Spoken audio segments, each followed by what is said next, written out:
I'm delighted to be joining you today for these awards, which are a celebration of heritage excellence. And I'd like to take this opportunity to recognise all of you here today for your commitment and enthusiasm for heritage, particularly President Brian Powers and those of you who make a contribution as members of the National Trust. For over 70 years, the Trust has been a crucial advocate for conservation and heritage, and we've all benefited from your passion. I'm delighted to have been given responsibility for heritage.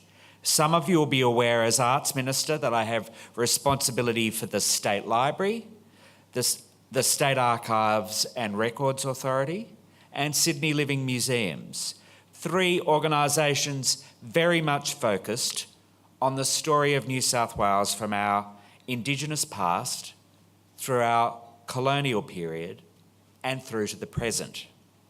As a historian and writer, the heritage space is one I'm very comfortable to be in. It's a tragedy that more Australians don't know more about Australia's oldest living culture.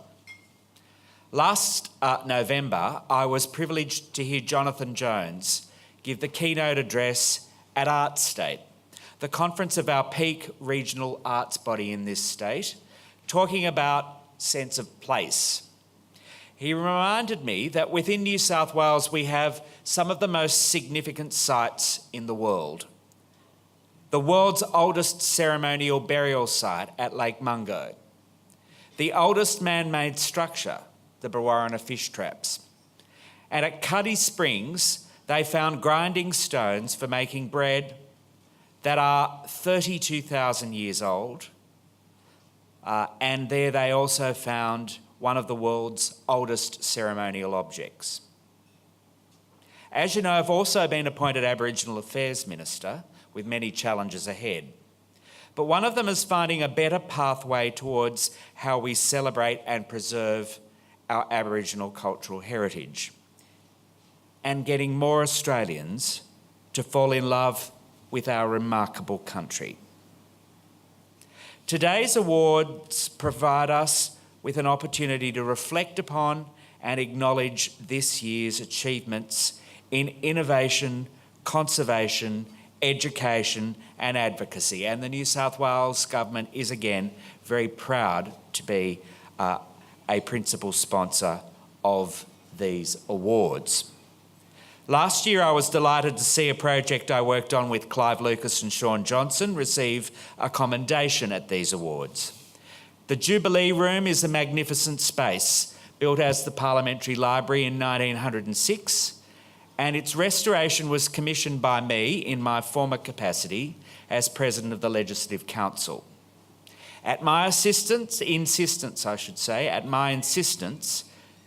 the officials were made to find the extra money so we could put a window in the floor, enabling the archaeology of the Rum Hospital to be viewed by everyone. We're all absolutely delighted with the outcome. There are some truly extraordinary nominations this year, but I'm also pleased to see that three of my agencies, the State Library, the State Archives and Records Authority and Sydney Living Museums, are on that list. And with an ancestor who was in the female factory at Parramatta North, I'm a passionate supporter of the conservation work that has started. I think this year we're recognising the work around the old Catholic orphanage, but there's so much more to be done in that precinct, and I am an enthusiastic supporter of getting that done over the next few years. You can be absolutely sure that I share the enthusiasm and passion of the people in this room for our heritage, and I really do look forward to working with you. So congratulations to all the nominees. I hope your efforts continue to inspire others to maintain and cherish our heritage. And now, on with the show, and let's have a very enjoyable lunch. Thank you very much for having me.